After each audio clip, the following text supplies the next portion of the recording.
Cette capsule vous est présentée par la boutique Maixu pour vos peluches et articles décoratifs geek, ainsi que par Evo Retro, distributeur d'accessoires cool pour gamers et collectionneurs de figurines et de jeux vidéo. Ici Sarah de Ciné Techno et voici ma critique de Shantae pour Nintendo Switch. Le jeu est développé par WayForward et co-publié par Limited Run Games et il est disponible depuis le 22 avril 2021. Initialement paru sur Game Boy Color en 2002, Shantae est la création de Matt Bozon.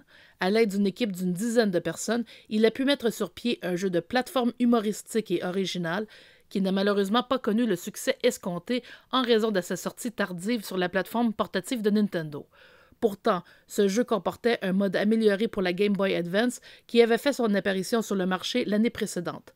Au fil des années et après quelques suites plus populaires, Shantae est devenu un jeu culte mais hors de prix. Shantae est une jeune demi-génie qui part en mission à Sequinland pour contrer les plans machiavéliques de Risky Boots.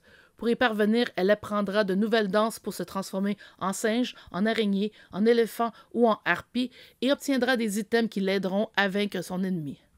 Dans cette nouvelle mouture pour Switch, les boutons A et B ont été inversés pour mieux correspondre à l'interface moderne des boutons et des save states ont été ajoutés pour sauvegarder en tout temps et ainsi ne pas dépendre des points de sauvegarde d'origine qui sont très éloignés les uns des autres. Les save states ne sont pas interchangeables entre les versions GBC et GBA. Fait à noter, la version Switch offre la possibilité de choisir entre les versions Game Boy Color et Game Boy Advance du jeu.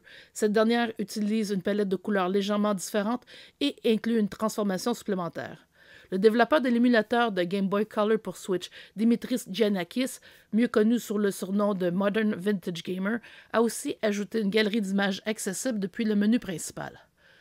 Contrairement à ses suites, le jeu est disponible en anglais seulement. La musique signée Jake Kaufman est composée de 20 pistes, ce qui permet de bien varier les mélodies au fil de l'évolution du jeu.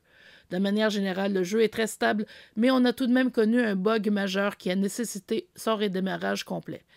Il vaut donc mieux utiliser les save states régulièrement afin d'éviter les pépins, à moins d'être un puriste qui préfère ne recourir qu'aux points de sauvegarde d'origine. Même si Shantae est un jeu assez court, il demeure agréable et sa prise en main est bien. On s'en rend particulièrement compte lors des sauts, dont le contrôle est très stable. Cependant, il faut un peu d'adaptation pour bien réussir les danses de transformation qui nécessitent de suivre un rythme précis en appuyant sur les boutons désignés.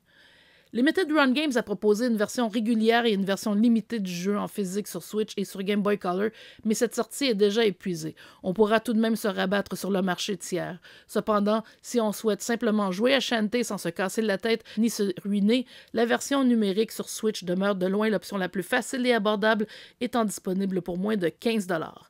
Shantae pour Nintendo Switch obtient la note de 9.5 sur 10. Merci d'avoir été à l'écoute.